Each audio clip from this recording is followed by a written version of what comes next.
Le 19 juin 1986, la France se fige. Coluche, de son vrai nom Michel Colucci, est mort dans un accident de moto à l'âge de 41 ans. La nouvelle bouleverse des millions de Français, tant l'humoriste engagé était devenu, en à peine quelques années, bien plus qu'un simple humoriste. Quelques mois plus tôt, il avait fondé les Restos du Cœur, lui qui avait un franc-parler désarmant et une vraie sensibilité humaine. C'est sur une route près d'Opio, dans les Alpes-Maritimes, que l'accident a eu lieu.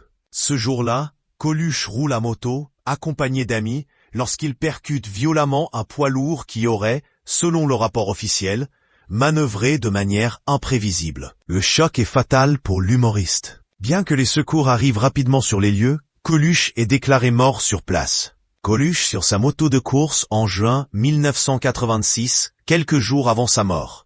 Officiellement, le rapport d'accident évoque un traumatisme crânien majeur, consécutif à une collision à plus de 60 km/h, comme cause de la mort. Une autopsie sera néanmoins réalisée sur le corps de Coluche, et aucune substance illicite ne sera découverte dans son organisme, contrairement à ce que certaines rumeurs laissaient entendre.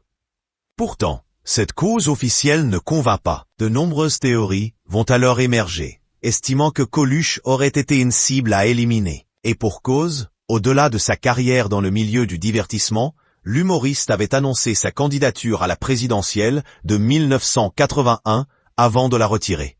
Une annonce qui lui avait valu de s'attirer la sympathie de nombreux Français, mais également le mépris et la colère d'autres. Une théorie qui n'a jamais été prouvée. Dans le film Ciao Pantin, diffusé ce soir sur France 5, Coluche endosse le rôle sombre de Lambert, un pompiste solitaire et alcoolique. Un rôle qui vaudra à l'humoriste de remporter le César du meilleur acteur en 1984. À travers son personnage, l'homme dévoile une nouvelle facette de sa personnalité, bien loin de celle du clown provocateur à laquelle il avait habitué son public. Presque 40 ans après sa mort, la diffusion de ce film est l'occasion pour certains de se souvenir d'un homme entier, libre et profondément humain. Et pour d'autres, de découvrir un homme comme on n'en fait plus.